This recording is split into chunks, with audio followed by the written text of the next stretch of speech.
Hello दोस्तों, कैसे आप सब। आप लोग का मेरे इस मिनी ब्लॉग में बहुत स्वागत है। आई होप आप लोग ठीक होंगे। और ये देखिए मेरे यहाँ की बारिश।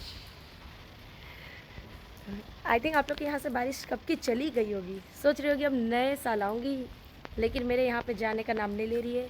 गुजरात कुछ ज़्यादा ही पसंद कर लिया इस बारिश को। देखिए यो, नहीं दिखेगा, एक सेकंड मैं अच्छे से दिखाती हूँ।